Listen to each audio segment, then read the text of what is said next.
Et bonjour jolies âmes, je suis très heureuse de vous retrouver aujourd'hui pour notre 23e petit pas vers soi.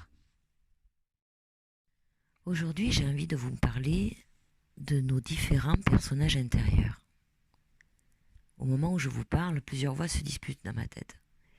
Une me dit de quitter la pièce où je suis installée et l'autre me dit de me mettre à faire ce podcast que je voulais faire déjà depuis quelques heures. Et une autre me dit de bien le préparer et de bien faire des recherches théoriques pour qu'il soit bien complet. Et une autre me dit de le faire avec spontanéité. Et c'est celle que je préfère. Ces voix, vous les avez aussi. Évidemment, elles vous parlent autrement et concernent votre vie. Ces voix, je les appelle nos petits personnages intérieurs. Ce sont des archétypes qui logent dans nos pensées et se disputent le contrôle de notre vie. Toutes sont persuadées d'être indispensables dans notre vie et de savoir mieux que les autres ce qui est bon pour nous en fait.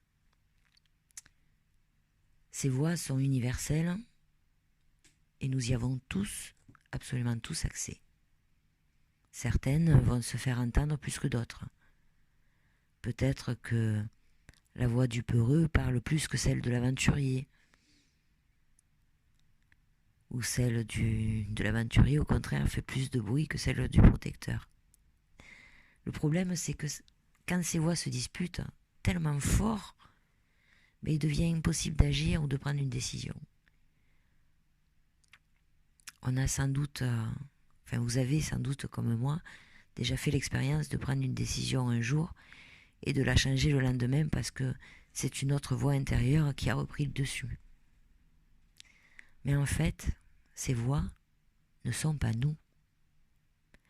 Elles sont une partie de nous, certes, et il est parfois bon de prendre du recul sur ces voix, de s'en détacher pour mieux les discerner et les prendre en compte chacune séparément. Ça permet aussi de trouver le silence intérieur, ce calme qui permet de prendre les bonnes décisions, celles qui sont plus en phase avec ce que nous sommes au fond, vraiment. Comme un dirigeant qui écoute ses conseillers et prend ensuite la meilleure décision. Ce dialogue avec ces personnages intérieurs permet de faire entendre ces voix et de comprendre leurs fonctions et leurs besoins. Ça peut se faire aussi par le biais d'une autre personne, un thérapeute ou autre. Mais moi aujourd'hui, je vous invite à le faire par écrit. Pour ça, je vais vous donner un petit outil bien pratique à ce propos que vous pourrez poser dans votre journal de cheminement personnel. Avant de faire ce petit travail, entre guillemets, ce petit chemin par écrit, il va vous falloir décider à l'avance quel personnage intérieur vous voulez contacter. Alors, vous pouvez les identifier en pensant aux voix contradictoires qui s'expriment en vous lorsque vous pensez à quelque chose qui vous préoccupe. Définissez ces personnages en leur donnant un nom, un archétype, par exemple la guerrière, l'enfant gâté, l'enfant sage, le dictateur, l'aventurière, la rebelle, le ou la rebelle, enfin bon bref, vous lui donnez un nom.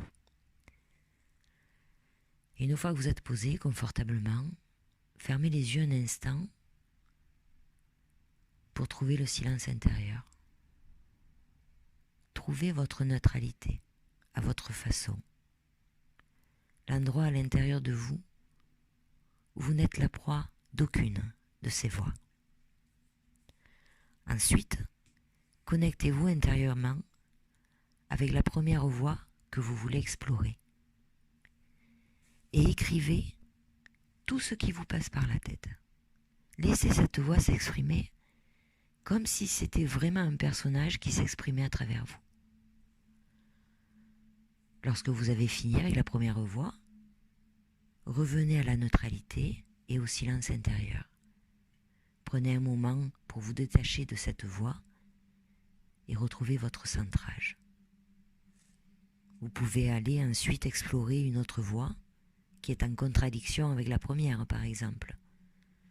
Laissez-la également s'exprimer pleinement. Écrivez tout ce que cette voix vous dit.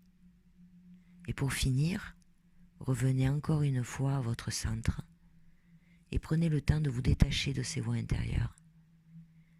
Vous avez à présent la capacité de vous détacher de ces voix, de ces personnages intérieurs et de faire la part des choses. Vous pouvez très bien le faire un personnage par jour aussi, pourquoi pas. Je vous souhaite une magnifique journée et je vous dis à demain pour notre prochain Petit Pas vers Soi.